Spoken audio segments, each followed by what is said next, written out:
Hazrat Aisha radiyallahu anha states that she brought a mattress with pictures on it.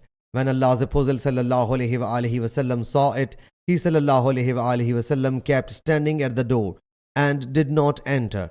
I observed the signs of disapproval of his face.